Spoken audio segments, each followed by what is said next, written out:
Hello everyone. All right, let's do a color grading video.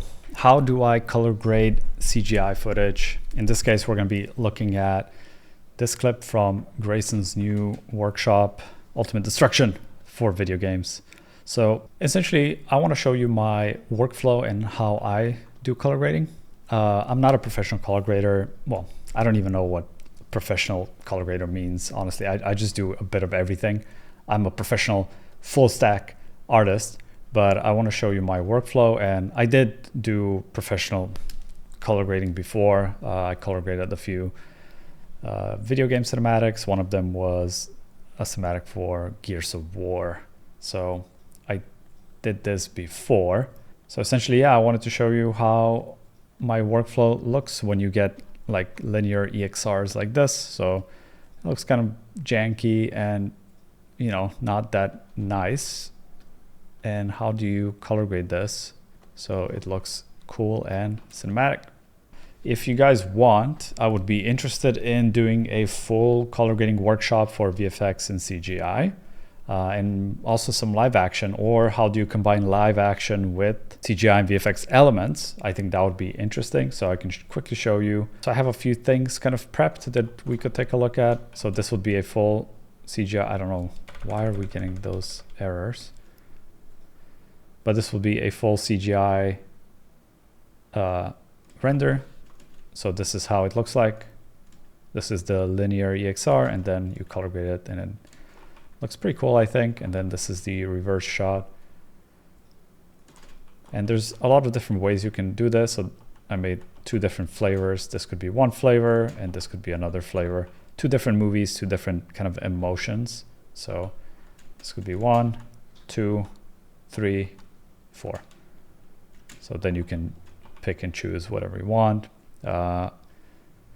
Here's one I did for film effects, the obscurus effects. So this is the linear, and then this is the color grade. So this one is a bit more warm. This one is a bit more cool and just desaturated. With this one, I was going closer to what the movie actually looked like, and here I felt like we still do need some color. And honestly, I think we might need, let's see, let's just do a quick color boost on everything. So just boost it up so you can see, and then maybe just like 20% extra boost, maybe even less, probably like 10. And you can use all sorts of things. I like, for boosting colors, I like to use DCTLs, the Mononodes. So you have global saturation here. So this is going to give you more deep shadows. So I prefer using that, to be honest, than just these color boosts. But we do have now the color slice, which does have some of those, some of this very similar logic. We can also look at how to deal with skin tones that are coming from an iPhone. So this is an iPhone clip. Not that great. Skin tones are very yellowish. So there's like yellow, magenta, weird green hues as well, and then you kind of fix it. And like I said, this is iPhone footage, right? So extra difficult. There's no dynamic range in this footage. This is iPhone 13. No log, no nothing. Here was another one I quickly did for Dominic's workshop. So nothing special, but just brightening it up and fixing some of the colors and stuff like that. In this one, so this would be an example where we combine plate photography with CGI explosions. So this is the linear EXR. This was comped in Nuke, and then you combine everything, export as linear EXR back into DaVinci. So it looks like this, and then you do a quick color grade on top. So it looks quite filmic, I think. So we could take a look at that, and let's see, I think I did a few different flavors of the color grade. So this one is a bit more realistic. This one is a bit more filmic.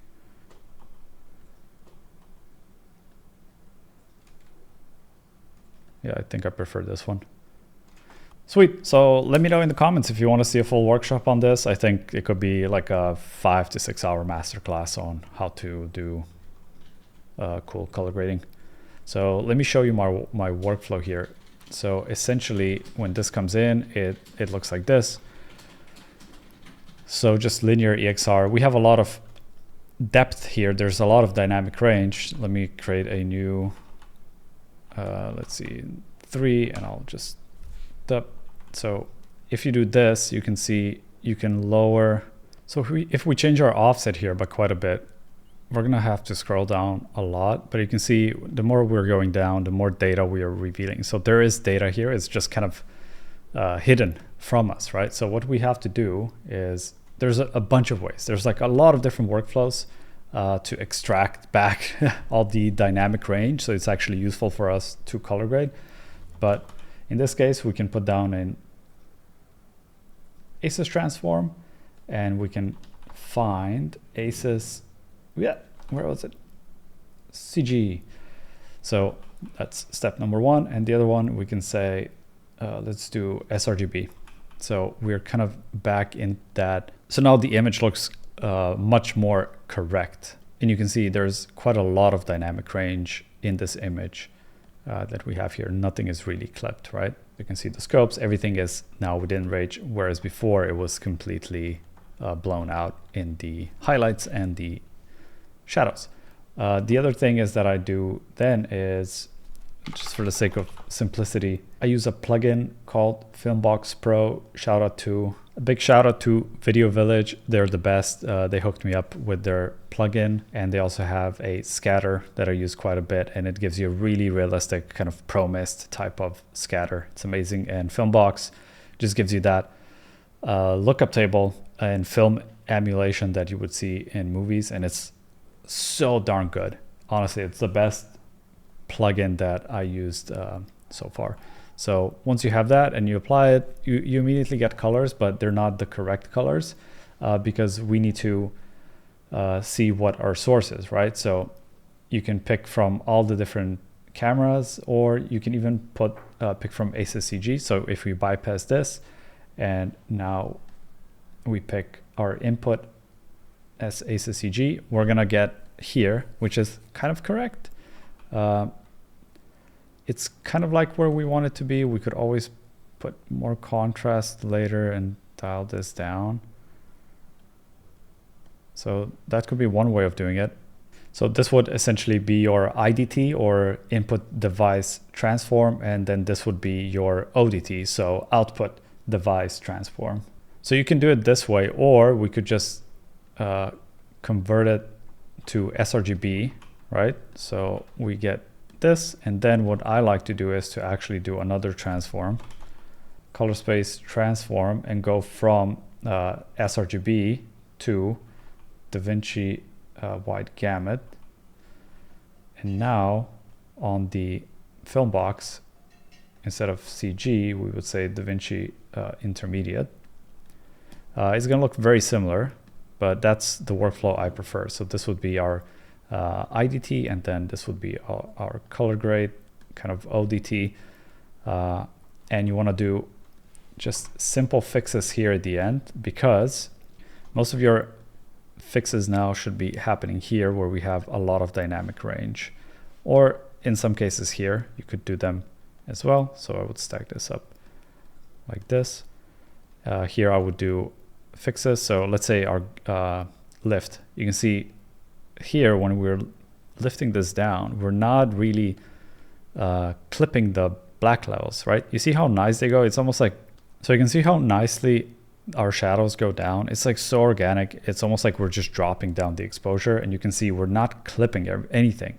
They're just kind of slowly start gathering at the bottom, right? So this is how we would now get back our contrast, and then mids, and a bit of this. And even look at our highlights. We're not clipping them. We're just gently raising them, and they're kind of gathering here at the top, right? So even this, it's super bright, but it's not clipped. That's the kind of the beauty of this. So something like that. And then at the end, if you do the same thing, see, now we're clipping it.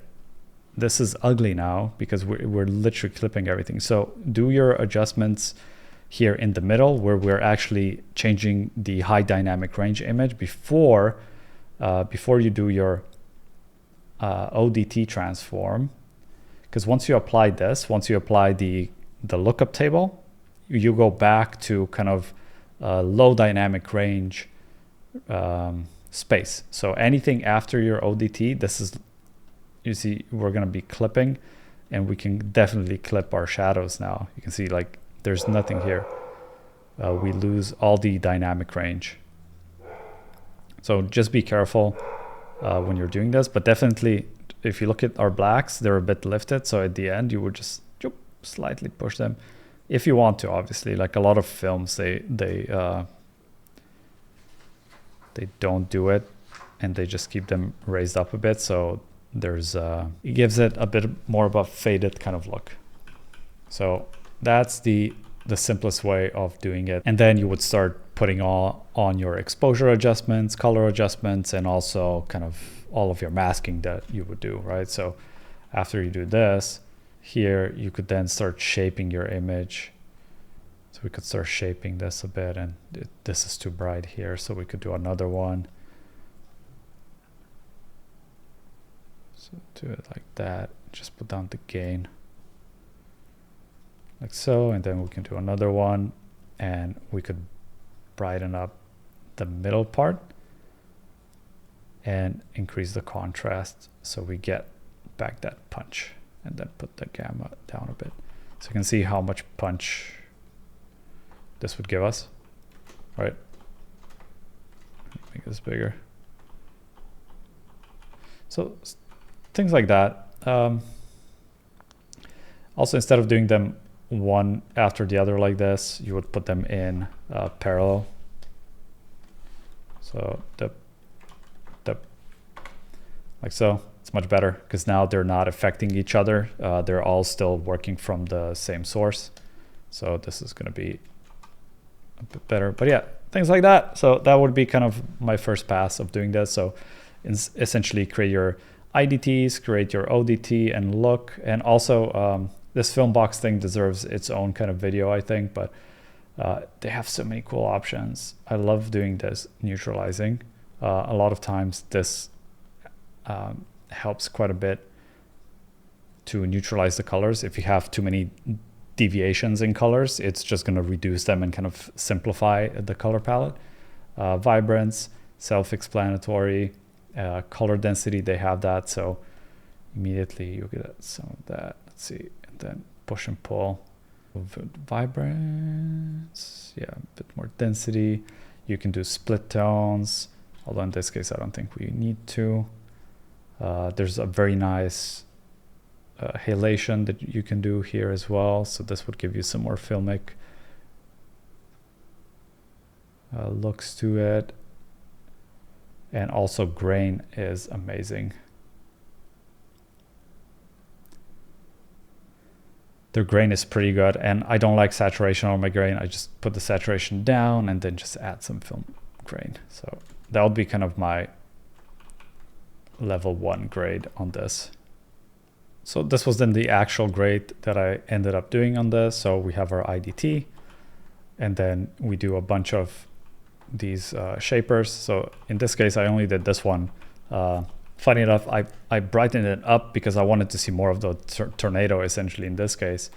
A lot of small adjustments on the color and contrast, as you can see. Then we apply our film box here. So that's going to give us the lookup table. And then just small kind of corrections. You can see it was way too blue. So I used a DCTL to just reshuffle some of the contrast, some of the color contrast, a bit more of that. Just like small, simple adjustments, making this, you can see now this looks quite desaturated, and I wanted to bring back some of that punch. So I did a quick mask, quick sharpen. I felt like it was a bit too blurry. More contrast adjustments. This is kind of cool when it's saturated like this, could work, but I desaturated it a bit and then added a scatter on top. So scatter is also from Video Village, so very nice, best looking scatter that I have seen so far. And then in the end, I felt like that it was still a bit too saturated. So this was with saturation and then saturation off. It just felt like we're playing too much with that teal and orange look because there's not really much we could actually do here. the scene does not allow it, essentially. I saw, especially in the beginning when I started color grading, years ago, I always thought that the teal and orange look or any type of color grading look you achieve in the color grade, but that's not really the case. You achieve your color grade in camera with set design and how you light your scenes.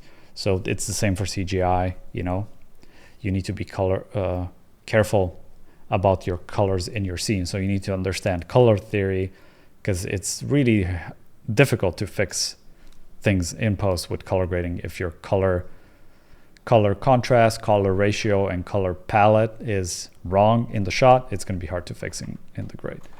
So there wasn't a lot I could do here, but I think it looks pretty decent. So the other one I wanted to show you was this. This was also one of the hero shots. And we went through a lot of different iterations of this. And I know when we were still lighting this shot, I had a lot of different notes. So I wanted to show you, if I still have it, the early versions where I was actually giving notes to Grayson. So this one looked like this at the beginning. And I was telling Grayson, well, we're kind of missing the focus, right? I don't know where to look because there's too much fog essentially in the shot. And I was like, we need to reduce this and bring this back up. So then you start, okay, so put this down, right? Make this more contrasty, reduce the fog so we can actually see some of that. Open up the sky and make it more punchy like that. So this was the kind of all the masks that I started drawing, and then I gave Grayson this as feedback, and then he applied it in the actual shot. So he actually reduced the lights here. He punched up the cooling tower, and he shaped it with lights in the actual scene, because I can only do so much with actual masks. But even here, I went up and put this down and put even more focus on the center. So there's a back and forth that you have to do with either your director of photography or whoever's lighting this. So this was then the final shot. But even here, yeah, I added a bunch of masks to even more emphasize where's the focus of the scene. So CSD in, masking, did a reverse mask here. So it almost like this serves as a vignette, but you can see how much it does. It really helps. So it was quite dark, so I lifted everything up. And again, I'm lifting everything here in this sandwich before we do our ODT, which in this case is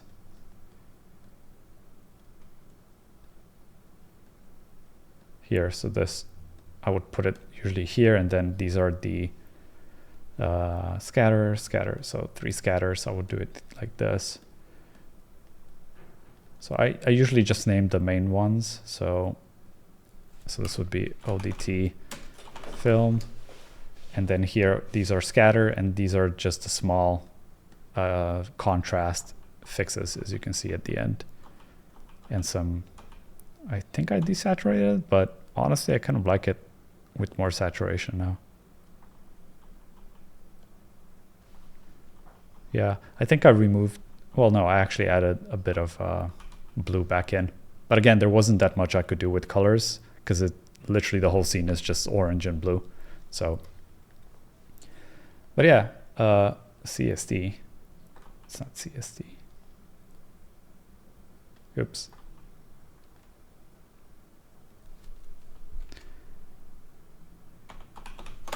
Our IDT, masks, adjustments, contrast adjustments. But yeah, we do our IDT, we do all of our masking, contrast adjustments. This is still all just contrast adjustments and color adjustments. So inside of here, like I said before, you can change your lifts, and it's going to give you a nice kind of S-curve on your contrast instead of actually clipping everything. So this is where you want to do all of your contrast adjustments and put down a bit the shadows. So it's a bit more punchy. Yep, this looks good. So I would just go back and forth and honestly take breaks in between.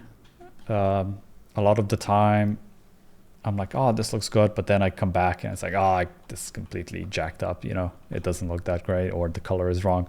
The thing is my eyes adjust to a certain color grade, and then I make everything way too blue, and I think it's great, and then I come back and I see, that's when I see that it's way too blue. And also my light in the room is orange, so that's not great because my eyes are then adjusting to a certain white balance. So you need to really rest your eyes in between when you're doing color grading, or don't have freaking orange lights in your room. But yeah, then using a bunch of these DCTLs to lift the yellows or your kind of explosion. The explosions look, I would say, they look too yellow / skin tony. Let's see what we can do about that. So DCTL, let's do a hue transfer, and yeah, see, there's not much we can do because this would have to be changed in the actual material. But I think, because they're just kind of orangey, right? They need to be a bit red. So kind of like that. See, this looks better. A bit red. Let's see if we boost the red, and yellow is already boosted up. Hue is okay, but what if we do another, not range, just the saturation, and then yellow sat.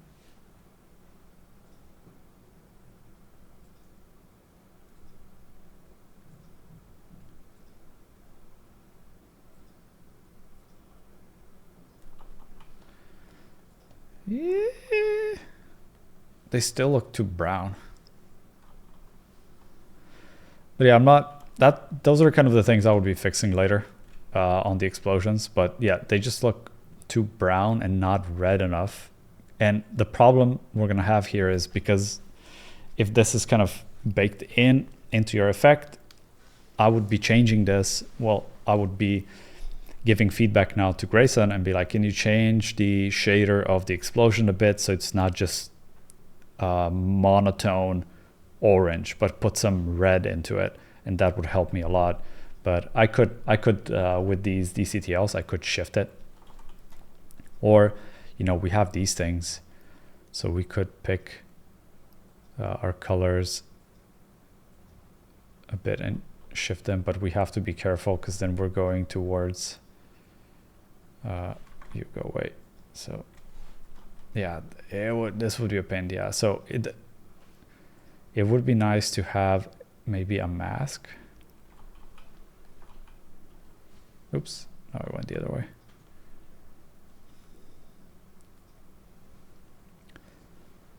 We also have our hue here on the red, and we can change the deep and the saturation. One of the problems I see a lot with explosions is that you just get this peach-colored explosions. But that's the issue that I don't think we're going to be able to fix just in the color grade. But even just this alone, see, we went from just yellow explosion to actually having some redness to it. And then we would probably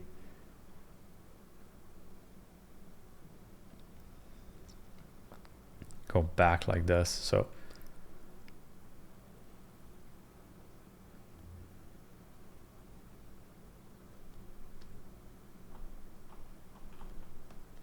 yeah, so we did something, but again, I would go back and actually change this in the shader, in the actual render, instead of in the comp. because if you just have monochrome colors, there's not much you can do. Then this is our ODT, so this is going to give us the lookup table that we need. And honestly, with this one here, you could also be changing the color. Although this looks pretty good now. Yeah, look at this shot. It's pretty good. But yeah, we could be adding slight variations if we wanted to, just maybe a bit more red. Less blue, and put down the green, just a bit more red. And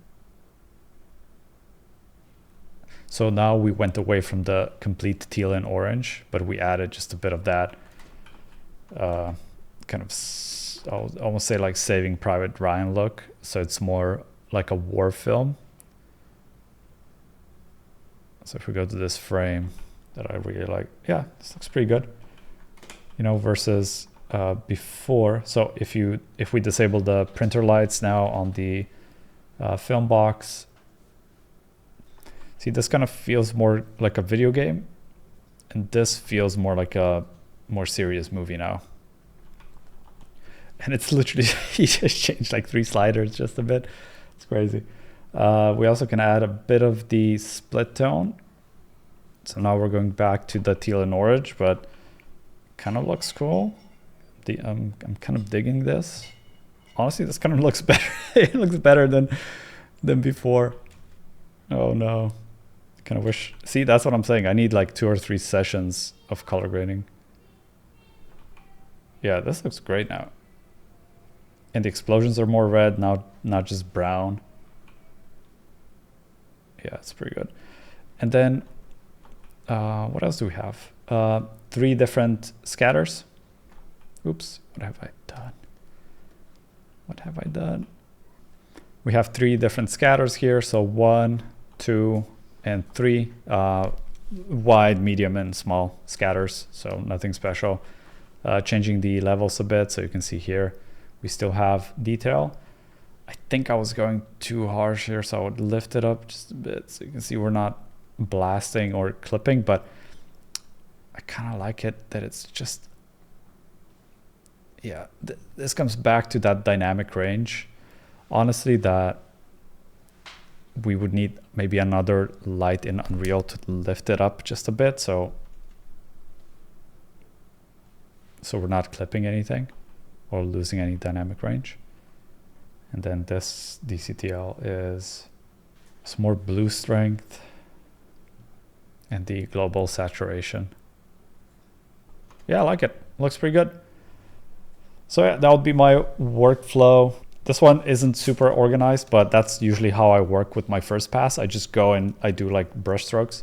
I can see here now this is too clipped, although like even, yeah, like, so I would go probably back here somewhere, and I would be looking at the shadows and I would be lifting them. But see, there's nothing here to begin with, but just so we're not essentially clipping. The only thing I don't like is now it's starting to look like it's starting to look a bit foggy again, and maybe we need to reduce the green. So maybe we can go after here, and I added 1 printer light here to reduce the green. Maybe 1 red.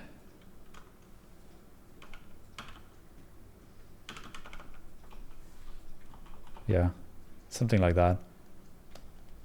So that could work.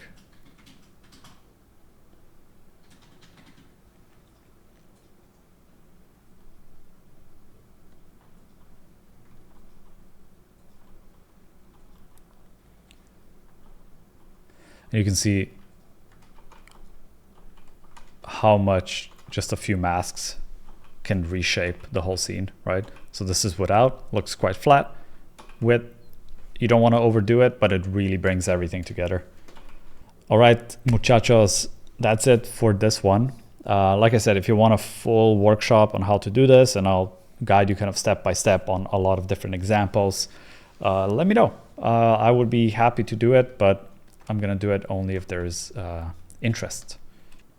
All right, Cheers, thanks for watching. I hope you learned something new, and see you next time.